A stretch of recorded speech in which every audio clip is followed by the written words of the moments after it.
Hello दोस्तों, मैं नीतू आपका स्वागत करती हूँ आपके अपने channel UGC net self study में। और हम लोग डेली देखते हैं कंटेंट के साथ एमसीक्यू और जो पीवाईक्यू है, तो ये आपका एक प्रैक्टिस सेट भी हो जाता है एक तरह से। और ये पूछे गए प्रश्न पत्र हैं जो आपके आगामी एग्ज़ाम के लिए काफ़ी इम्पोर्टेंट हैं, चाहे वो आपका कोई भी एग्ज़ाम हो। हिंदी क्षेत्र से होने वाली सभी एग्ज़ाम के लिए महत्वपूर्ण भूमिका निभाएगी अपने आप में।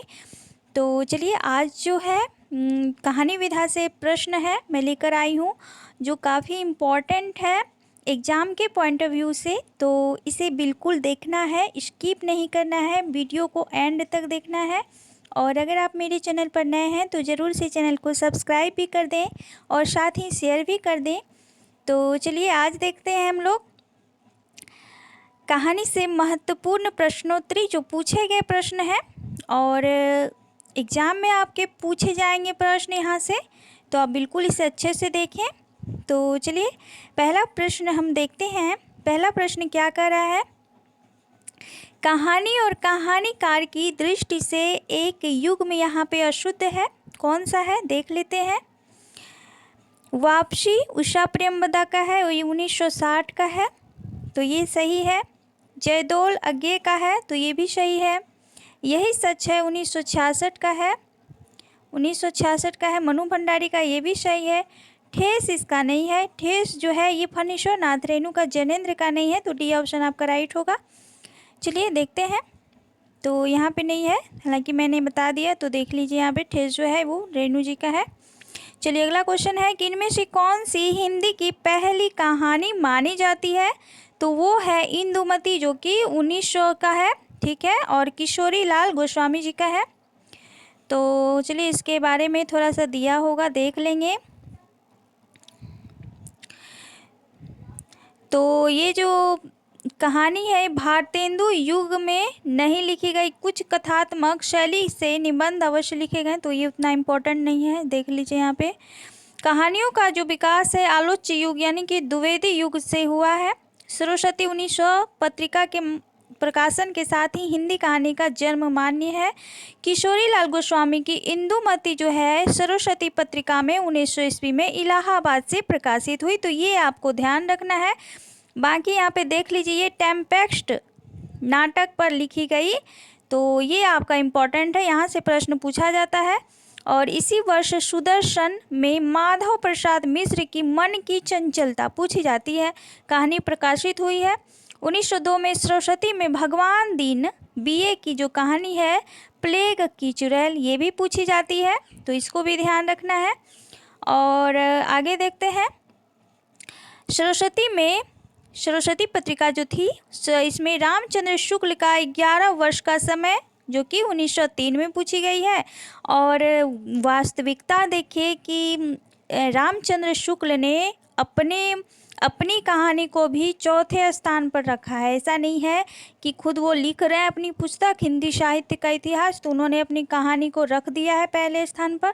उन्होंने इंदुमती को रखा है जो कि किशोरी लाल गोस्वामी जी का है, ना कि अपनी कहानी को। वे अपनी कहानी को भी रखते हैं चौथे स्थान पर। अगर आप उनका हिंदी साहित्य का इतिहास अच्छे से देखते हैं तो आपको पता चल जाएगा वहाँ पे। और बंग महिला की जो दुलाई बाई है वो 1907 की कहानी है, और इंदुमती इस तरह प्रथम कहानी के तौर पे देखी जाती है। यहाँ पे देख लेते हैं, 1909 में वृंदावन लाल वर्मा का राखी बंद भाई लिखकर ऐतिहासिक कहानियों के परंपरा को जन्म दिया। किसने, तो वृंदावन लाल वर्मा ने। 1909 ईस्वी में काशी में इंदु का प्रकाशन हुआ। इसमें जयशंकर प्रसाद की जो कहानियाँ प्रकाशित हुई, कहानियों का संग्रह छाया 1912 में प्रकाशन हुआ। तो छाया का जो प्रकाशन हुआ है किसमें, तो इंदु नामक पत्रिका में हुआ है। अगला कहानी देखते हैं, अगला प्रश्न देखते हैं, इंदुमती कहानी के लेखक कौन है, तो ये किशोरी लाल गोस्वामी जी हैं। चलिए अगला क्वेश्चन है, इंदुमती किसकी छाया मानी जाती है, तो ये टेम्पेस्ट की देखिए पूछ लिया गया है प्रश्न। तो जो इम्पोर्टेंट रहेगा मैं सिर्फ वही बताऊंगी, फालतू का यहाँ पे टाइम नहीं लेना है आप लोगों का। चलिए अगला क्वेश्चन है, किशोरी लाल गोस्वामी कृत इंदुमती नामक कहानी सर्वप्रथम कब और कहाँ प्रकाशित हुई, तो ये कहाँ प्रकाशित हुई थी? ये सन 1900 में सरस्वती में प्रकाशित हुई थी, तो ध्यान रखना है। चलिए अगला क्वेश्चन है। अगला क्वेश्चन है कि आधुनिक हिंदी का आरंभ सरस्वती पत्रिका में सन 1900 ईस्वी में प्रकाशित अंक की किस कहानी से माना जाता है? तो यही इंदुमती है। और नासिकेत उपाख्यान जो है सदल मिश्र का है। रानी केतकी की कहानी इंसाल्लाह खां का है। तो यही है बस। चलिए अगला क्वेश्चन है, आधुनिक खोजों के अनुसार पहली मौलिक कहानी कौन सा है? तो ये एक टोकरी भर मिट्टी होगा। तो देख लेते हैं एक टोकरी भर मिट्टी के बारे में। ये एक मौलिक कहानी पहली आधुनिक खोजों के, आधुनिक जब रिसर्च के अनुसार इसे माना जाता है, ठीक है, आधुनिक शोध के अनुसार 1901 में माधव राय स्प्रे द्वारा लिखित ये कहानी है। और यह जो है प्रसिद्ध सरस्वती पत्रिका में पहले अंक 1900 से आधुनिक हिंदी कहानी का जन्म यहाँ से माना जाता है। और ये कहाँ छपी है? जो छत्तीसगढ़ पत्रिका में ये छपी है। छत्तीसगढ़ मित्र पत्रिका जो थी उसी में ये 1900 ईस्वी में छपी है, एक टोकरी भर मिट्टी, ठीक है। तो यहाँ पे और कुछ खास नहीं है। शुक्ल जी का तो कहानी हम लोगों ने देख ही लिया। चलिए अगला क्वेश्चन जो है, हत्या नामक कहानी के लेखक कौन है? तो हत्या जो है ये जैनेन्द्र जी का है। इनकी अन्य कहानी देख लेते हैं। उनकी अन्य प्रमुख कहानियां हैं, खेल है, अपना अपना भाग्य है जो कि आपके यूजीसी नेट के सिलेबस में लिखी है, वातायन है, बाहुबली है, नीलम देश की राजकन्या है, ध्रुव यात्रा है, दो चिड़िया है, पाजेब है, एक दिन है। तो इनके काफ़ी इम्पोर्टेंट ये सब कहानी है, तो आपको ध्यान में रखना है। अगला है कि निम्नलिखित में से मनोविश्लेषण प्रधान कथाकार कौन नहीं है? यहाँ पे नहीं पूछा गया है, तो ये जो है ये सुदर्शन नहीं होंगे, बाकी बात तो सब होंगे। चलिए तो सी ऑप्शन आपका राइट होगा। चलिए अगला क्वेश्चन देखते हैं।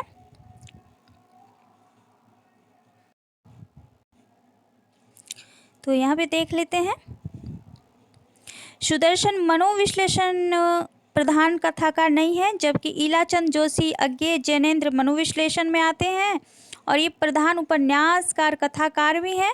सुदर्शन का वास्तविक नाम पंडित बद्रीनाथ भट्ट है, तो ये आपको ध्यान में रखना है। और सुदर्शन की कहानियों का मुख्य लक्ष्य जो है समाज व राष्ट्र का स्वच्छ व सुदृढ़ चित्रण करना है। और इनका दृष्टिकोण कैसा है? तो सुधारवादी है, ठीक है। हार की जीत सुदर्शन की पहली कहानी थी जो 1920 में सरस्वती पत्रिका में प्रकाशित हुई थी। लाहौर की उर्दू पत्रिका जो है हजार दास्तां में इनकी अनेक कहानियां प्रकाशित हुई है। इनकी प्रमुख रचनाएं जो हैं, सच का सौदा है, अठन्नी का चोर है, साइकिल की सवारी है, तीर्थ यात्रा है, पत्थरों का सौदागर और पृथ्वी वल्लभ। तो ये उतना इम्पोर्टेंट नहीं है, आप हार की जीत को याद रखना, ठीक है। तो ये पूछी जाती है, बाकी उतना नहीं पूछी जाती है। देखिए पूछ ली गई है, हार की जीत कहानी के लेखककार कौन है? तो ये सुदर्शन है। चलिए अगला क्वेश्चन है, देखिए फिर पूछा गया है कितनी बार, हार की जीत, तो ये सुदर्शन है। तो ये काफ़ी इम्पोर्टेंट है, बाकी आप इनके रचनाओं को नहीं देखते हैं क्योंकि ये इम्पोर्टेंट है, इनकी रचनाएं बहुत ज़्यादा। रक्षाबंधन किसकी कहानी है? तो रक्षाबंधन जो है ये वृंदावन लाल वर्मा जी का है, सॉरी, हाँ नहीं, ये विशंभरनाथ शर्मा कोसी का है। वृंदावन लाल वर्मा का जो है रक्षाबंध भाई है जो कि 1909 ईस्वी का है, ठीक है। तो ये 1913 का है रक्षाबंधन, तो ध्यान रखना है। चलिए अगला अगला क्वेश्चन देखते हैं कि इनमें से प्रवासी कहानीकार हैं। तो प्रवासी कहानीकार जो हैं ये हैं तेजेंद्र शर्मा, बाकी सब नहीं है। और यहाँ पे उतना इम्पोर्टेंट नहीं है क्योंकि उनकी रचनाएं तो नहीं पूछी जाती है।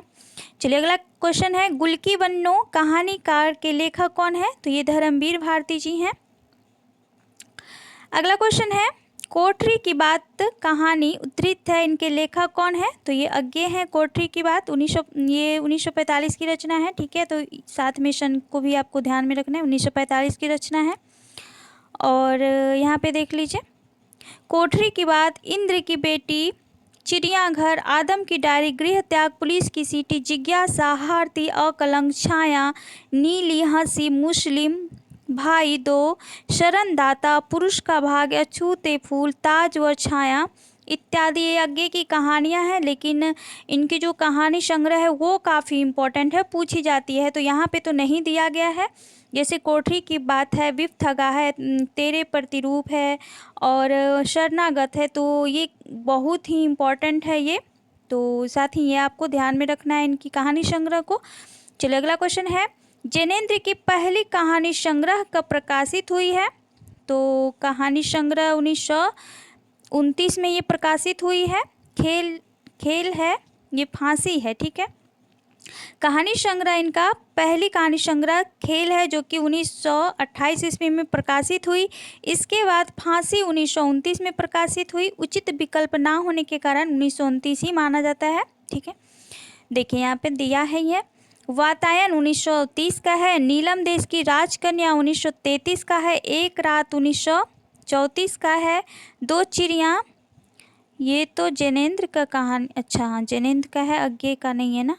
हाँ चलिए, जैनेन्द्र का कहानी है, मैंने अज्ञे की कहानी की बात की है।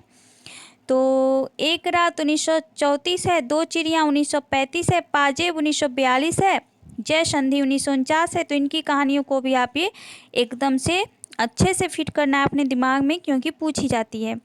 जैनेन्द्र प्रेमचंद्र युग के कहानीकार हैं, एक तो ये आपको ध्यान में रखना है। इनकी समस्त कहानियाँ जैनेन्द्र की कहानियाँ शीर्षक से 10 भागों में प्रकाशित है।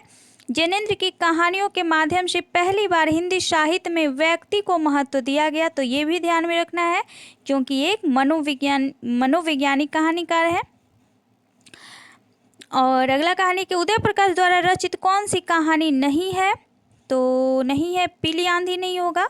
बाकी त्रिच है 1989 का, पाल गुमरा का स्कूटर 1997 का, दरियाई घोड़ा है 1986 का, तो ध्यान में रखना है। चलिए देख ही लेते हैं, यहाँ पे होगा, ठीक है। पीली आंधी 1996 उदय प्रकाश की कहानी नहीं है, ये प्रभा खितान की कहानी है, ठीक है। उपन्यास है, कहानी नहीं है, उपन्यास है पीली आंधी। उदय प्रकाश की कहानी संग्रह है दरियाई घोड़ा 1989 का, त्रिच 1989 और अंत में प्रार्थना 1994। और पाल गुमरा का स्कूटर काफ़ी इंपॉर्टेंट है, पूछी जाती है। पीली छतरी वाली लड़की, यहाँ पे देखिए पीली आंधी है, ठीक है, और कंफ्यूज में डालने के लिए आपको पीली छतरी वाली लड़की का पूछ लिया गया, जो कि 2001 का है। दत्तात्रेय का दुख 2002 का है। मोहनदास 2006 का है। वारेन हेस्टिंग्स का सांड है। सुनो कारीगर है। अबूतर कबूतर, रात में हारमोनियम, एक भाषा हुआ करती है। तो ये काफ़ी है, इम्पोर्टेंट है इनकी सभी रचनाएं, तो ध्यान में रखना है। देखिए, मोहनदास उदय प्रकाश की आत्मकथात्मक कृति है। यह विश्व की आधी दर्जन भाषाओं में अनुदित हो चुकी है। ये प्रसिद्ध कथाकार, पत्रकार और फिल्मकार भी रहे हैं। वर्ष 2004 में हॉलैंड के प्रख्यात अंतर्राष्ट्रीय कविता महोत्सव कविता उत्सव में वे भारतीय कवि के रूप में भी भाग ले चुके हैं, तो ध्यान रखना है आपको। चलिए अगला क्वेश्चन है, पाल गुमरा का स्कूटर कहानी के लेखक कौन है? तो उदय प्रकाश है। वारेन हेस्टिंग्स का सांड बहुत ही अच्छी कहानी है, बहुत ही अच्छी कहानी है, पढ़ी है मैंने, तो आप लोग भी पढ़ लें। तो ये उदय प्रकाश जी का है। अगला क्वेश्चन है, निर्मल वर्मा की चर्चित कहानी संग्रह है, तो ये परिंदे है 1960 का, तो ये 1960 का है। इनके अन्य कहानी संग्रह देख लीजिए, जलती झाड़ी 1965 है, पिछली गर्मियों में 1968 है, बीच बहस में 1973 है, कौवे और कौवा पानी है, काला पानी 1983, सूखा और अन्य कहानियाँ 1995। परिंदे को डॉक्टर नामवर सिंह ने नई कहानी की पहली कृति माना है, तो पूछा जा सकता है, तो ध्यान में रखना है। फणीश्वर नाथ रेणु की कौन सी कहानी है? तो कौन सी कहानी है? तो रसिक प्रिया है, रसिक प्रिया इनकी कहानी है, बाकी नहीं है। नहीं, रसिक प्रिया नहीं है, रसिक प्रिया तो स्वयं केशव दास की है, ठीक है। रस प्रिया इनकी कहानी है, देख लीजिए यहाँ पे। तीसरी कसम उर्फ मारे गए गुलफाम, अग्निखोर, आदिम रात्रि की महक, ठुमरी, अच्छे आदमी, ये सारी इनकी कहानियाँ हैं। और अन्य फैक्ट देख लेते हैं। एक श्रावणी दोपहर की धूप तथा अच्छे आदमी फणीश्वर नाथ के फणीश्वर नाथ रेणु के मृत्यु के बाद ये प्रकाशित हुई है। ये नई कहानी के प्रारंभ करता रहे हैं। रेणु को पूर्णिया जिले की भूमि के प्रति निश्चल और गहरा लगाव था। तीसरी कसम उर्फ मारे गए गुलफाम पर तीसरी कसम नामक मूवी भी बनी हुई है। ये ग्रामीण अंचल पर आधारित है कहानी, तो पढ़ी ही होगी आप लोगों ने। अगला है कि तीसरी कसम फिल्म किस लेखक की कहानी पर बनाई गई है? तो किसके बनाई गई है? तो रेणु जी की है। अगला क्वेश्चन है कि कहानीकार के रूप में विख्यात पुरातत्ववेत्ता कौन है? तो ये हैं चंद्रधर शर्मा गुलेरी जी, और इनकी मात्र 3 कहानियां लिखकर इन्होंने अपना हिंदी जगत में एक अपना ओहदा तैयार कर लिया जो अभी भी स्मरणीय है। तो चंद्रधर शर्मा गुलेरी का नाम पुरातत्ववेत्ता, भाषा पंडित और कहानीकार के रूप में विख्यात है। इनके केवल 3 कहानियां लिखकर जो यश प्राप्त किया है वह अन्य साहित्यकारों के लिए दुर्लभ है। उनकी प्रथम कहानी है सुखमय जीवन, जो कि 1911 का है, ठीक है, जो कि भारत मित्र में प्रकाशित हुआ है। और उसने कहा था तो फेमस है, प्रथम पृष्ठभूमि पर लिखी गई है। मलबे का आदमी कहानी का कथ्य क्या है? तो ये है भारत पाक विभाजन पर आधारित है। ये मोहन राकेश की कहानी है, 1947 के पाक विभाजन पर आधारित है। मनस्थिति पर आधारित है। ये उस टाइम पीरियड में जो भारत और पाकिस्तान का जो बंटवारा हो रहा था, तो उस टाइम पीरियड में इंसान का मनस्थिति उसमें दिखाया गया है कि किस तरह उन्होंने झेला था उस दंभ को। देश के विभाजन की परिणति व्यापक रक्तचाप में ही नहीं हुई, बल्कि 2 संप्रदायों के बीच दुराव, संदेश, त्रास, डर, घृणा इत्यादि मानसिक अवधारणाओं में भी तब्दील हो गई थी उस टाइम में। तो ये चित्रण है इसमें। अगला क्वेश्चन है कि निम्नलिखित में से राजेंद्र यादव की कहानी कौन सी है? तो जहां लक्ष्मी कैद है, ये इनकी कहानी है, 1957 की है ये कहानी, जहां लक्ष्मी कैद ही। अभिमन्यु की आत्मकथा, छोटे छोटे ताजमहल, किनारे से किनारे तक, प्रतीक्षा, टूटना काफ़ी फेमस है, 1961 का है। अन्य कहानियाँ, अपने पार इत्यादि राजेंद्र यादव के प्रमुख कहानी संग्रह हैं ये। और एक और जिंदगी मोहन राकेश की, तलाश जो है ये कमलेश्वर की है, तथा एक दिन जैनेन्द्र की कहानी है, तो ध्यान रखना है आप। नई कहानी आंदोलन के प्रमुख कहानीकार कौन है? तो ये मोहन राकेश है। चलिए देख लेते हैं। मोहन राकेश जो है नई कहानी आंदोलन के प्रमुख कहानीकार माने जाते हैं। नई कहानी आंदोलन का जो सन था ये 1950 से 1960 के बीच कालखंड का उल्लेखनीय इतिहास माना जाता है, जिसने रूप तथा वस्तु दोनों ही क्षेत्र में हिंदी कहानी को नए आयाम दिए। इस आंदोलन के अन्य प्रमुख कहानीकार हैं राजेंद्र यादव हैं, कमलेश्वर हैं, मार्कंडेय हैं, फणीश्वर नाथ रेणु हैं, धर्मवीर भारती हैं, हरिशंकर प्रसाई हैं, भैरव प्रसाद गुप्त जी हैं। तो ये सब नई कहानी के प्रमुख हस्ताक्षर रहे हैं। देखिए इनमें सन 1960 के बाकायदे नई कहानियाँ नामक पत्रिका भैरव प्रसाद गुप्त के संपादकत्व में प्रकाशित हुई है। और सन 1960 के बाद नई कहानी के स्थान पर और कहानी आंदोलन का विकास होता है। और कहानी के संपादक जो हैं वो गंगा प्रसाद बिमल जी हैं, और सचेतन कहानी के जो पूर्वधा हैं वो डॉक्टर महिप सिंह हैं।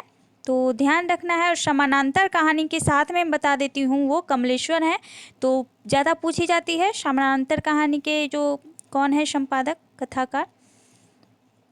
चलिए नई कहानी के विशेष उपलब्धि किस क्षेत्र में रही है? तो ये बदलते सामाजिक पारिवारिक रिश्तों के चित्रण में ये रही है। उसके क्षेत्र विशेष का चित्रण किया गया है बदलते सामाजिक परिप्रेक्ष्य में।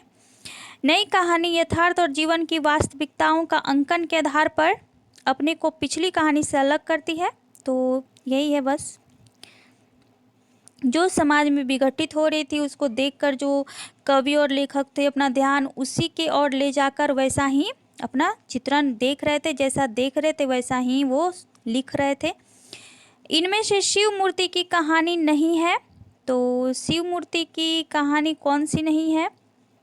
तो कसाई बारा है, तिरिया चरित्र है, अकर्मक क्रिया नहीं है, भरतनाट्यम है। कसाई बारा काफ़ी फेमस है, ये पूछी जाती है, तिरिया चरित्र भी पूछी जाती है। चलिए अगला देख लेते हैं। तो इनके उपन्यास देख लेते हैं। दरवाजों में बंद दस्तावेज, लौटते हुए कई अंधेरों के पार, अपरिचित शेष, चांदनी के आर पार, ये पूछी जाती है। बीच की दरार, टूटते दायरे, कहानी संग्रह है केवल पिता, धरातल, टापू पर अकेले, दूसरे चेहरे, काल विदूषक, सिलसिला, खंडित संवाद इत्यादि। तो उनकी देखिए कसाई बारा पूछ लिया गया ना, ये काफ़ी फेमस है, पूछी जाती है, तो ये शिव मूर्ति की है। अगला क्वेश्चन देखते हैं, इनके बारे में कुछ देख लेते हैं इंपॉर्टेंट फैक्ट, बाकी तो देख लिया हमने। शिव मूर्ति की ख्याति, उनकी प्रसिद्ध कहानी जो है कसाई बारा से हुई है। इस कहानी का नाट्य रूपांतर भी हुआ है और अनेक संस्थाओं में इसका मंचन भी हुआ है। इस कहानी में 4 प्रमुख पात्र हैं। कौन है? तो शनिचरी है, प्रधान है, लीडर है और दरोगा है। तो ध्यान में रखना है इसके पात्र को भी, हालांकि नहीं पूछा जा सकता है, लेकिन कुछ नहीं कहा जा सकता, पूछ ले तो ध्यान में रखना है। अगला क्वेश्चन है कि हिंदी की प्रसिद्ध कहानी कसाई बारा के लेखक हैं, तो शिव मूर्ति हैं। अगला है कि निम्नलिखित में से ओम प्रकाश वाल्मीकि का कहानी संग्रह है, तो कौन सा है? तो ये है छतरी है, ठीक है। इनकी कहानी संग्रह छतरी है। सलाम और घुसपैठ, ये इसके पूर्व प्रकाशित इनकी कहानी संग्रह है। ये सभी कहानियाँ दलित समाज के यथार्थ का चित्रण करती है, तो ये ध्यान में रखना है आपको। राजा निर्वंशिया कहानी के लेखक कौन है? तो राजा निर्वंशिया कमलेश्वर की कहानी है, जो कि समानांतर कहानी, 2 कहानियाँ इसमें साथ साथ चलती है, पुरातन और नए। राजा निर्वंशिया 1957 की कहानी है। इनके अन्य कहानी संग्रह है कस्बे का आदमी 1958, खोई हुई दिशाएं 1963, मांस का दरिया 1966, बयान 1973, आज़ादी मुबारक हो 2002। और अन्य फैक्ट देख लेते हैं। 1972 में कमलेश्वर ने समानांतर कहानी का आंदोलन चलाकर युवा कहानीकारों को आकृष्ट किया था, जिसकी मैंने भी बात की। इनकी समस्त कहानियों का संग्रह जो है समग्र कहानियाँ शीर्षक से 2001 में प्रकाशित हुआ। नई कहानी के दौर में राजा निर्वंशिया, खोई हुई दिशाएं, मांस का दरिया, जॉर्ज पंचम की नाक, एक एकांत कहानियाँ विशेष रूप से चर्चित में रही। और समानांतर कहानी के दौर में मानसरोवर के हंस, इतने अच्छे दिन, कितने पाकिस्तान, ये ध्यान में रखना है, जैसी कहानियाँ सराही गई थी बहुत उस टाइम पीरियड में। समानांतर कहानी के प्रवर्तक हैं, तो ये कमलेश्वर हैं। अगला क्वेश्चन है कि प्रेमचंद्र की कहानियों की संख्या कितनी है? तो ये लगभग 300 है, जो कि मानसरोवर में प्रकाशित है, और इनके कुल 8 भाग हैं। तो देख लेते हैं। आचार्य नंद दुलारे वाजपेयी लिखते हैं कि प्रेमचंद्र जी की कहानियों की संख्या 300 के लगभग है। इसके अतिरिक्त उनकी उर्दू कहानियों की संख्या 100 से ऊपर है। इस प्रकार आचार्य वाजपेयी के अनुसार कहानियों की संख्या जो है वो 400 है। तो ये भी आपको ध्यान में रखना है, बदलते हुए पैटर्न के हिसाब से यूजीसी नेट में ये पूछी जा सकती है, तो ध्यान रखना है उसके हिसाब से। तो चलिए अगला क्वेश्चन है कि नमक का दरोगा कहानी के लेखक हैं, तो ये प्रेमचंद्र हैं। नमक का दरोगा कहानी के लेखक प्रेमचंद्र है। इनकी अन्य प्रमुख कहानियां हैं सौत है, पंच परमेश्वर है, बड़े घर की बेटी है, रानी सारंधा है, शंखनाद है, बैंक का दीवाल है, बूढ़ी काकी है, कफन कफन 1936 का है, रानी सारंधा 1910 का है, ठीक है, और पंच परमेश्वर 1916 का है, 1916 का है। तो ध्यान में रखना है, यहाँ पे तो नहीं दिया गया है, लेकिन मैं बताते चलूँ, जो जो इम्पोर्टेंट होगा उसका मैं डेट बता दूंगी। सौत जो है 1915 प्रेमचंद्र की पहली कहानी मानी जाती है। कफन 1936 में अंतिम कहानी है। पंच परमेश्वर में ग्राम पंचायत के आदर्शों को उभारा गया है। नमक का दरोगा 1913 का है। और बड़े घर की बेटी में संयुक्त परिवार की मर्यादा की प्रतिष्ठा की इसमें दिखाया गया है, मान मर्यादा। प्रेमचंद कृत अन्य प्रमुख कहानियां हैं मिश पद्मा, आहुति, कश्मीरी, दो बहनें, मंत्र, पूछी जाती है। कप्तान साहब झांकी, दंड दुर्गा का मंदिर, दूसरी शादी, दो बैलों की कथा, प्रेरणा 1926 का है। जुलूस, घर जमाई, काशी में आगमन, क्रिकेट मैच 1910 का है। आत्माराम भी पूछी जाती है।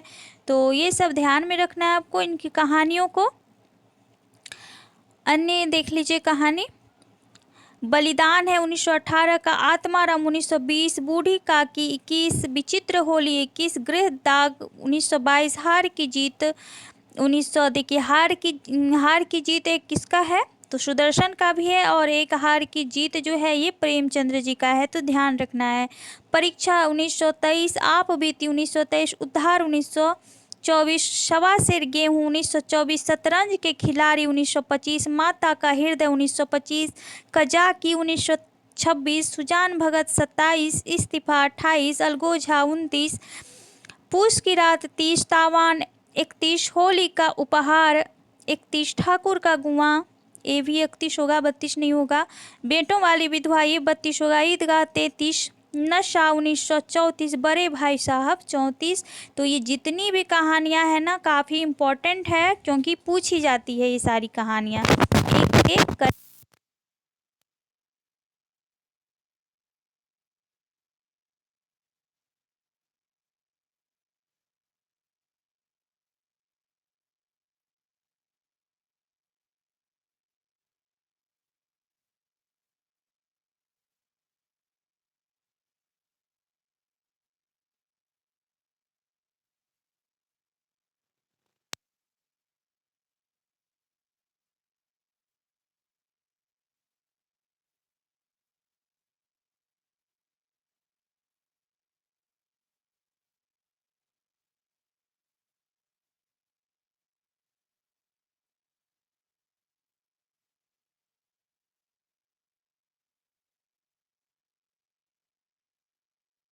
घटना घटित हुई है, उसके बाद कुछ सुनवाई वगैरह होती है, तो इसी पे ये है कहानी, तो इसलिए घटना प्रधान होगी। चलिए अगला है, झबरा किस कहानी का पात्र है, तो झबरा है पूस की रात कहानी का पात्र। हल्कू है, मुन्नी है, प्रमुख पात्र हैं, और झबरा एक कुत्ता है इनका। तो बहुत ही झबरा जो है हल्कू के साथ ही रहता है। चलिए अगला क्वेश्चन है कि कफन कहानी में घीशू और माधव कफन के पैसे क्या करते हैं, तो वो जो करते हैं उपयुक्त दोनों काम करते हैं, पूड़ियाँ खरीद कर खाते हैं और बोतल भर शराब पीते हैं। अगला है कि दामुल की कैदी के लेखक कौन है, तो ये प्रेमचंद्र हैं। दामुल की कैदी एक नया कहानी देख लीजिए, ध्यान में रखना है इसे, दामुल की कैदी। अगला क्वेश्चन है कि निम्नलिखित में से किस कहानी के लेखक प्रेमचंद्र नहीं है, तो ये छोटा जादूगर के नहीं है, बल्कि बड़े घर की बेटी, ठाकुर का कुआं, मिश पद्मा, ये सारे प्रेमचंद्र जी का कहानी है। ये जयशंकर प्रसाद जी की कहानी है छोटा जादूगर, तो ध्यान रखना है। प्रेमचंद्र की कौन सी कृति अंग्रेजों द्वारा जब्त कर ली गई थी, तो ये थी सोजे वतन। अब यहाँ से देख लीजिए कुछ इम्पोर्टेंट फैक्ट है। सोजे वतन, देश का दर्द प्रेमचंद की उर्दू कहानियों का एक संग्रह है 1907 ईस्वी में, जिसमें वो नवाब राय नाम से लिखते थे। घर का नाम उनका धनपत राय था, और अंग्रेजी हुकूमत जो थी इन कहानियों में बगावत का गूंज दिखाई दी उनको, इसीलिए वो इस कहानी को जब्त कर दिए। और उतना इम्पोर्टेंट नहीं है कुछ, ठीक है। चलिए अगला क्वेश्चन देखते हैं। अगला क्वेश्चन है कि प्रेमचंद कृत जिसे ब्रिटिश शासन द्वारा जब्त कर लिया गया था, तो ये सोजे वतन था, उर्दू संग्रह था ये कहानियों का। प्रेमचंद की किस कृति को प्रतिबंधित कर दिया गया था, तो सोजे वतन देख रहे हैं कितनी बार ही पूछा गया है। प्रेमचंद्र उर्दू में किस नाम से लिखते थे, तो ये नवाब राय के नाम से लिखते थे। गुंडा कहानी प्रसाद के किस कहानी संग्रह में संग्रहित है, तो ये इंद्रजाल में संग्रहित है। अब जयशंकर प्रसाद के बारे में देख लेते हैं। गुंडा कहानी जो है ये इंद्रजाल कहानी संग्रह में संग्रहित है। कि इसके लेखक जो हैं जयशंकर प्रसाद हैं। इंद्रजाल कहानी संग्रह में कुल 14 कहानियां संग्रहित हैं, जिसका प्रकाशन सन 1936 में हुआ। इसमें इंद्रजाल, सलीम, छोटा जादूगर, देखिए ये पूछा गया था अभी, नूरी, परिवर्तन, संदेह, भीख में, चित्र वाले पत्थर, चित्र मंदिर, गुंडा, देखिए गुंडा भी पूछा गया है, अनबोला, देवव्रत, विराम चिन्ह और शालवती, ये पूछी जाती है कहानियां हैं। तो काफ़ी चर्चित इनकी कहानियां हैं। अगला है कि जयशंकर प्रसाद की प्रथम कहानी जो है ग्राम, जो कि 1911 ईस्वी में इंदु पत्रिका में प्रकाशित हुई थी। इनका देख लीजिए, छाया 1912 का है, कहानी संग्रह है जिसमें 5 कहानियां ग्राम, चंदा, रसिया बालम, मदन मृणालिनी, तानसेन शामिल है। छाया के दूसरे संस्करण का प्रकाशन 1918 में हुआ, जिसमें कुल 6 कहानियां शामिल थी, जो कि शरणागत थी, सिकंदर की शपथ, चित्तौर का उद्धार, अशोक, जहां आरा और गुलाम कहानियां शामिल है। कहानी संग्रह जो प्रतिध्वनि है 1926 की है, इसमें 15 कहानियां हैं, जो कि प्रसाद गुद्दर साई होगा, गुद्दर भाई नहीं होगा, गुद्दर साई होगा, गुदरी के लाल, अघोरी के लाल, पाप की पराजय, सहयोग, पत्थर की पुकार, उस पार का योगी, करुणा की विजय, खंडहर की लिपि, कलावती की शिक्षा, चक्रवर्ती का स्तंभ, दुख या प्रतिभा परलय इत्यादि हैं। तो देख लीजिए, काफ़ी इम्पोर्टेंट है। मैं साथ साथ जो कंटेंट को भी आपको करवा रही हूँ क्वेश्चन के साथ साथ, इतने पूर्ण जो कहानीकार हैं मैंने सारे को करवा रही हूँ साथ ही, क्योंकि आपके पास बहुत ही कम टाइम है। तो क्वेश्चन भी देख रहे हैं, साथ में प्रैक्टिस भी हो रही है, और साथ में पूरे कंटेंट को भी देख रहे हैं, प्रमुख कहानीकार और उनकी कहानियों को साथ में देख रहे हैं। तो इससे अच्छा जो है आपका रिवीजन नहीं होता है। तो देख लें, आगे है जो कहानी संग्रह है उनका आकाशदीप 1929 में प्रकाशित हुई है। इसमें कुल 19 कहानियां हैं, जिसमें आकाशदीप एक कहानी का नाम है, और आकाशदीप एक संग्रह भी है उनका, जिसमें आकाशदीप कहानी है, ममता है, स्वर्ण के खंडहर है, सुनहला सांप है, हिमालय का पथिक है, भिखारिन है, प्रतिध्वनि है, कला है, देवदासी है, समुद्र संतरण है, बैरागी, बंजारा, चूरी वाला, अपराधी, प्रणय चिन्ह, रूप की छाया, ज्योतिमती, रमला और विषाती है। तो ये ध्यान में रखना है हमको। अगला है कि कहानी संग्रह जो आंधी है 1929 में, इसमें 11 कहानियां संकलित है, जिसमें आंधी, मधुआ, धासी, घीसू, देखिए मधुआ इम्पोर्टेंट है, घीसू, बेरी, वतभंग, ग्राम गीत, विजया, अमिट, स्मृति, नीरा और पुरस्कार, ये भी कहानी पूछी जाती है पूरा, तो ध्यान में रखना है। तो जयशंकर प्रसाद के सभी कहानियों को हम लोगों ने देखा, और महत्वपूर्ण कहानियों को देखा, महत्वपूर्ण कहानी संग्रह को देखा, उसमें संकलित सभी कहानियों को देखा, कितनी कहानियाँ संकलित है वो देखा। तो इससे अच्छा रिवीजन आपका क्या ही हो सकता है। तो अच्छे से देखें, महत्वपूर्ण वीडियो है, और ये आपके आगामी एग्जाम के लिए जो है एक मील का पत्थर साबित होने वाला है। चलिए, अगला क्वेश्चन है कि प्रसाद की गुंडा कहानी में इतिहास के किस युग का चित्रण है। तो ये जो है ये ईस्ट इंडिया कंपनी का चित्रण किया गया इसमें गुंडा कहानी में। तो गुंडा कौन थे? एक तरह से ईस्ट इंडिया कंपनी वाले ही थे, जो थे कि भारत को तबाह करके रखा था, आपस में ही लड़वा रहे थे, मुस्लिम और हिंदुओं को आपस में ही लड़वा के और मरवा रहे थे एक दूसरे से। तो काफ़ी अंग्रेज़ों ने राज किया है, चाहे वो जो भी हो, बहुत ही गंदे विचार थे उन लोगों का।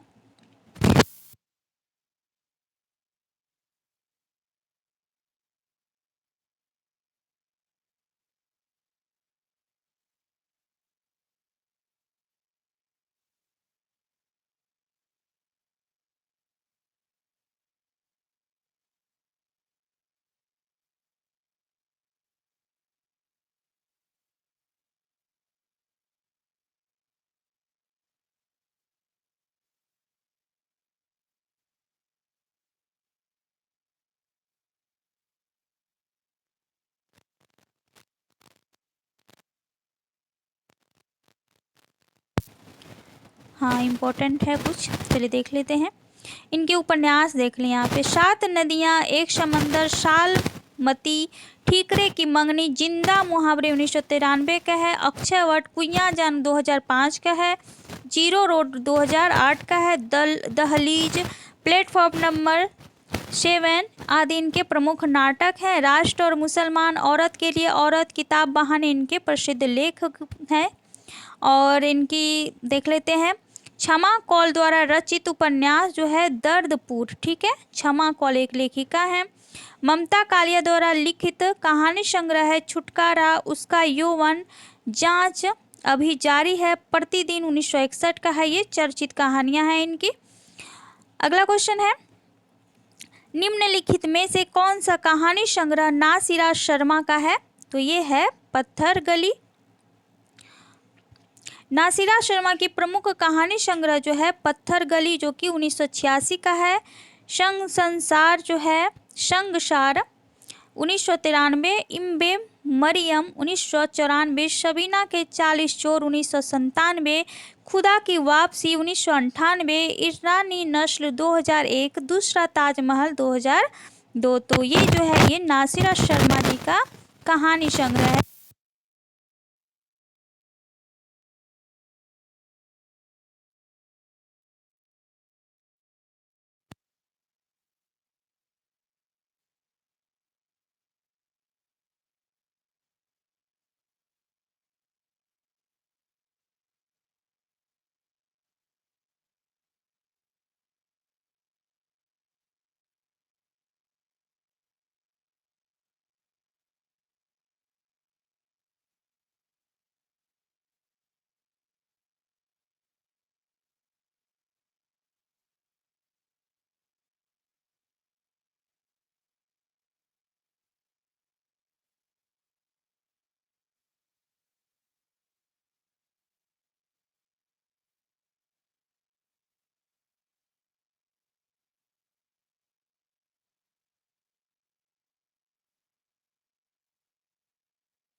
तो यही है जीवन जो है। इस उपन्यास में सेक्स के माध्यम से आज के जीवन की ऊब और निरर्थकता यानी कि उसमें नीरसता देखी गई। एक आप आधे अधूरे को देखिए, वहाँ भी मध्यवर्गीय जीवन का किस तरह उबाऊपन दिखा गया है, यहाँ पे भी वही दिख रहा है। जो कथानायक है अपनी बीवी से उब जाता है, फिर दूसरे दूसरे दूसरे की बीवी पे अपना आंख जमाए हुए है और उसे बुलाता है, उससे भी अपने संबंध बनाता है, फिर भी उसमें कुछ नया नहीं मिलता है। तो ऐसे वो अपने ही मन में उबाऊपन है, तो उसे वही है कि बार बार वो देखिए। दूसरी तरफ उपन्यास में कथानायक जीविका की तलाश में विदेश जाता है। तो यही है, ये सब वर्तमान समय में भी घटित हो रही है ऐसी कहानियाँ। हरिबिंदी किस साहित्यकार की कहानी है? तो ये मृदुला गर्ग जी का कहानी है।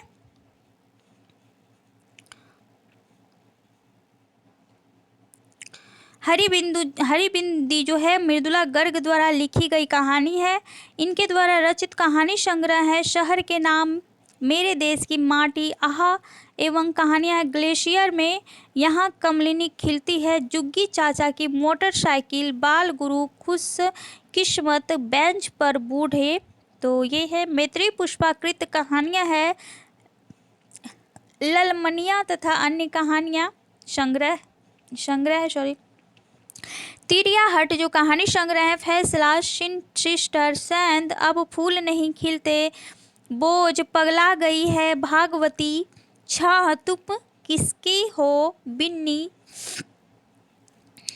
अगला है कि उषा प्रेमवदा द्वारा रचित कहानियां है, जिंदगी और गुलाब। देखिए पूछा गया था ना इस बार कहानी में, पीजीटी में आपका पूछा गया है ये कहानी कि ये कहानी संग्रह किसकी है।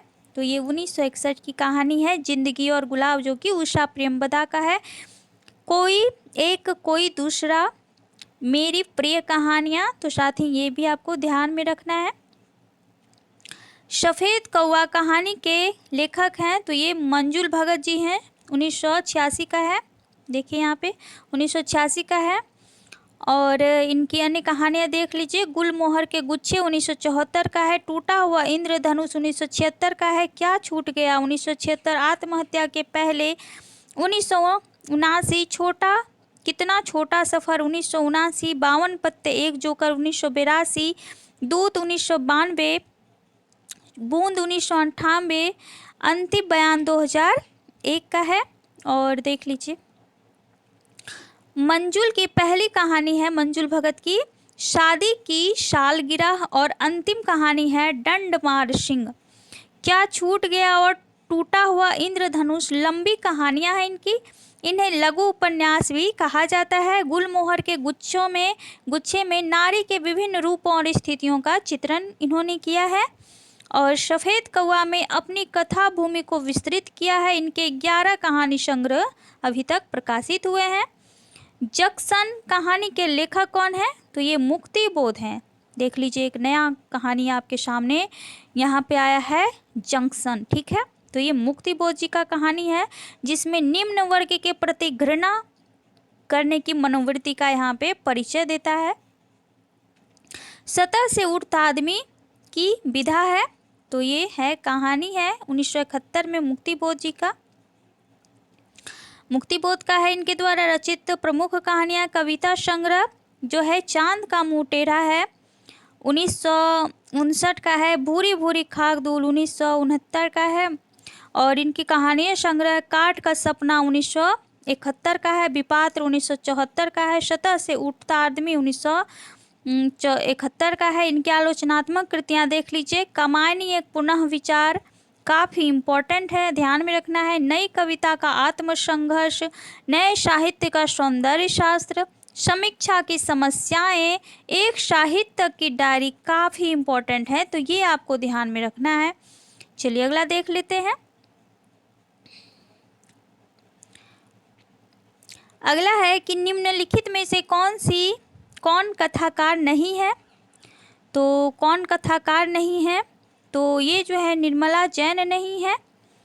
निर्मला जैन कथाकार नहीं बल्कि आलोचक हैं। रस सिद्धांत और सौंदर्य शास्त्र, आधुनिक साहित्य मूल्य और संवेदना 1980, हिंदी आलोचना 20वीं शताब्दी 1982, आधुनिक हिंदी काव्य रूप और संरचना 1984, कथा प्रसंग यथा प्रसंग 2000 ईस्वी, डॉक्टर नगेंद्र 2003, काव्य चिंतन की पश्चिमी परंपरा 2006, कथा समय में 3 हस्ताक्षर 2011, हिंदी आलोचनात्मक का दूसरा पाठ 2013, प्लेटो का काव्य सिद्धांत, कविता के प्रति संसार आदि इनकी आलोचनात्मक पुस्तकें हैं।